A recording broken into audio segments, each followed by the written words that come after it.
अस्सलामु अलैकुम वरहमतुल्लाहि वबरकातुहू। अऊज़ु बिल्लाहि मिनश शैतानिर रजीम। बिस्मिल्लाहिर रहमानिर रहीम। अल्लाहुम्मा सल्लि अला मुहम्मदिन कमा तुहिब्बु व तर्दा लहू। मेरे भाइयों, आप सब खैरियत से होंगे।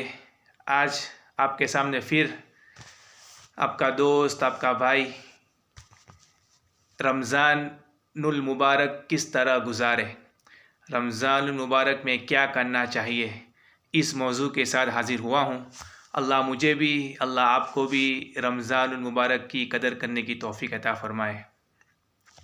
मेरे भाइयों, ये मैं आपको बताने से पहले एक नुक्ते की बात कर दूँ। हज़रत मौलाना यूनुस साहब पालनपुरी, जिसका आज का सबक चलता है, हज़रत ने अपने 15वीं शाबान के बयान में फ़रमाया था। बहुत ही अच्छे एक नुक्ते की बात हज़रत ने, बहुत बड़ी बात बहुत छोटे अल्फाज में हज़रत ने समझा दी थी। वो ये थी कि हज़रत ने फ़रमाया, हज़रत ने कि भाई मस्जिद में कोई नाचता है मस्जिद के अंदर कोई नाचता है, घरों के अंदर कोई नाचता है? बोले कोई नहीं नाचता, लेकिन हमारी मस्जिदों में जहालत नाचती है। हमारी मस्जिदों में जहालत नाचती है और हमारे घरों में मेरे भाइयों जहालत नाचती है। मेरे भाइयों, आज इस्लाम के साथ हमारी कितनी ज़िंदगी गुज़र गई। 15 साल, 18 साल, 20 साल, 25 साल, 30 साल, 35, 40, दो चार बच्चों के बाप बन गए, नाना और दादा बन गए, लेकिन मेरे भाइयों अभी तक हमको इस्लाम समझ में ना आया। हम इस्लाम को समझ ना पाए, हम कुरान को समझ ना पाए। हम मेरे नबी कमली वाले सल्लल्लाहु अलैहि वसल्लम के अखलाक, तरीके, सुन्नत, उनकी ज़िंदगी मेरे भाइयों हमको समझ ना आई। हाँ हाँ मेरे भाइयों, हमको IPL समझ में आया। हाँ, सूरह फातिहा, किसी को पूछो कि ज़रा सूरह फातिहा सुना दे, सूरह इखलास ज़रा सुना दे। मेरे भाइयों, इतनी ज़िंदगी हमने इस पर मेहनत नहीं की। हाँ, लेकिन मेरे भाइयों, अल्लाह हम सबको हिदायत दे। जो है हमको अल्लाह और उसके नबी सल्लल्लाहु अलैहि वसल्लम जो दीन लेकर आए, उस पर हमको अमल करने की तौफीक दे और अल्लाह हमको समझा दे। मेरे भाइयों, आज मैं आपके सामने रमज़ानुल मुबारक किस तरह गुजारनी चाहिए वो लेकर हाज़िर हुआ हूँ। इंशाअल्लाह मैंने 15 पॉइंट जमा किए हैं।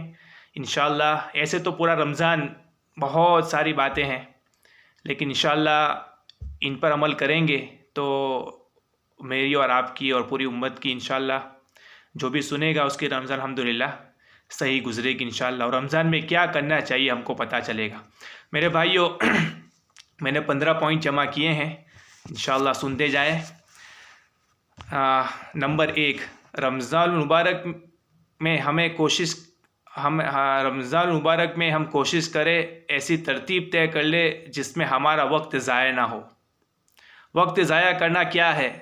हम कहते हैं है ना वक्त पास कर रहे हैं, वो असल में वक्त फ़ेल हो रहा होता है।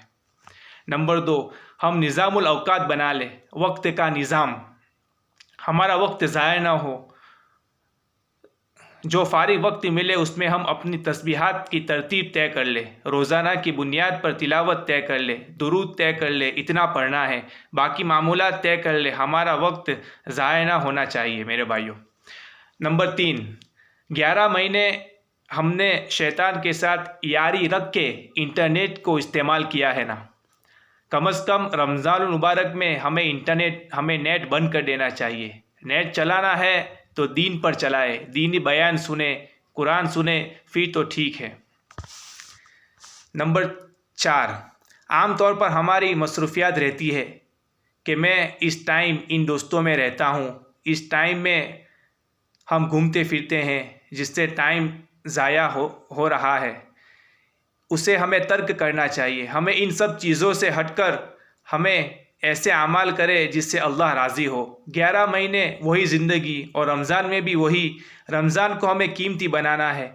रसूलुल्लाह सल्लल्लाहु अलैहि वसल्लम ने फरमाया, जिसका खुलासा, जिस शख्स पर रमज़ान मुबारक का महीना गुज़रे गिरा कर माफ़ी मांग कर अल्लाह पाक को अपने से राज़ी न कर सके, फरमाया इसकी बख्शिश नहीं होती। इससे बड़ा बदनसीब इस धरती पर कोई नहीं। रमज़ान तो नेकियों का सीज़न है मेरे भाइयों। नंबर 5, क़यामुल लैल की आदत बनाएं। क़यामुल लैल क्या है? क़यामुल लैल तहज्जुद को कहते हैं।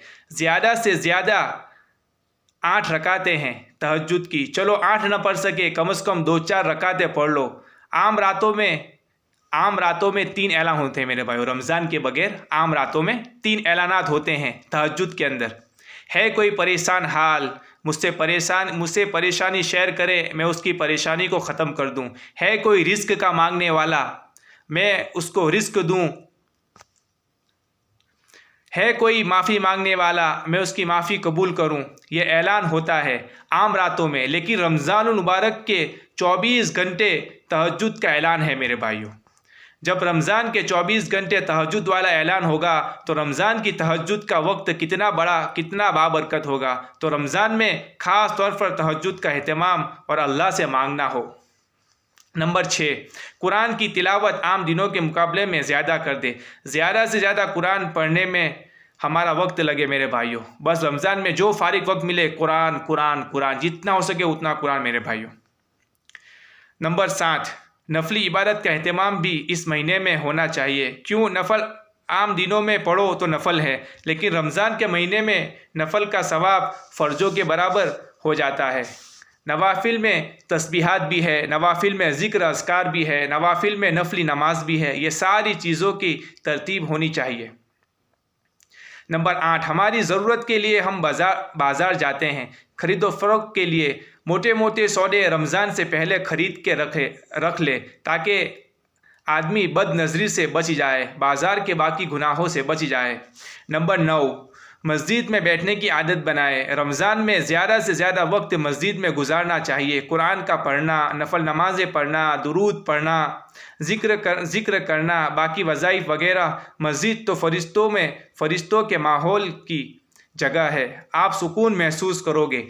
नंबर 10, ज़िक्रुल्लाह की कसरत। ला इलाहा इल्लल्लाह इल्लल्लाह, अल्लाहु अल्लाह अल्लाह, सुबहानल्लाह, अस्तगफिरुल्लाह, दुरूद पाक है, तीसरा कलमा है। ये सारा ज़िक्रुल्लाह है जिससे अल्लाह याद आ जाए। ज़िक्र की कसरत की जाए। कसरत किसे कहते हैं? अनलिमिटेड मेरे भाइयों, अनलिमिटेड इसे कसरत कहते हैं।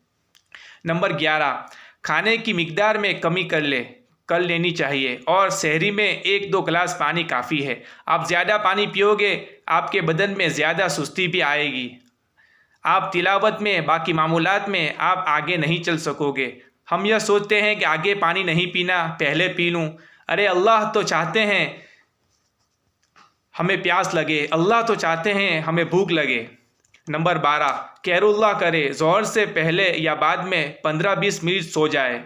असल तो ज़ोहर से पहले हैं। इससे क्या फ़ायदा है? हज़रत हफ्सा रज़ियल्लाहु ताला अन्हा से हुजूर सल्लल्लाहु अलैहि वसल्लम ने फरमाया, इससे तहज्जुद में उठने में फ़ायदा मिलता है। नंबर 13, नींद के औकात में कमी रखे। 6 या 8 घंटे बस काफ़ी है, ज़्यादा नींद न बढ़ाए, ताकि इबादत में वक्त ज़्यादा लगे, तिलावत में वक्त ज़्यादा लगे।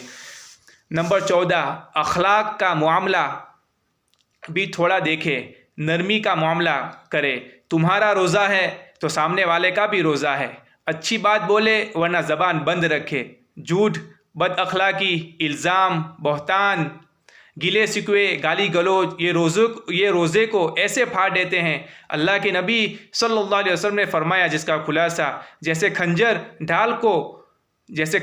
ढाल को मारो फाड़ देती है, ऐसे रोज़े को ये सब चीज़ें फाड़ देती है मेरे भाइयों। और लास्ट नंबर 15, दुआ का एहतमाम। इबादत में थक जाए, हाथ उठाकर दुआ कर ले।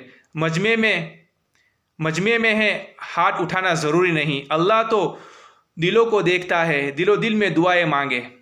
मेरे भाइयों, ये 15 पॉइंट मैंने जमा किए थे और ये मैंने हज़रत मुफ्ती अब्दुल वाहिद कुरैशी सरगोदा पाकिस्तान के बयान से लिए हैं।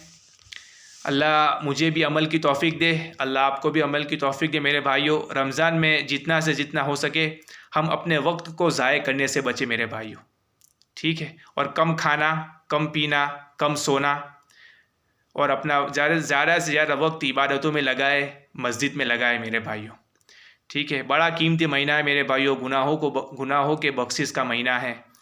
अल्लाह आसमान पर आते हैं, पहले आसमान के ऊपर, और है कोई मांगने वाला, है कोई माफ़ी मांगने वाला, है कोई रिस्क मांगने वाला, है कोई परेशानियों को दूर कर, परेशान हाल जिसकी मैं परेशानी दूर करूं। तो मेरे भाइयों ऐलान होते हैं पूरे रमज़ान के महीने।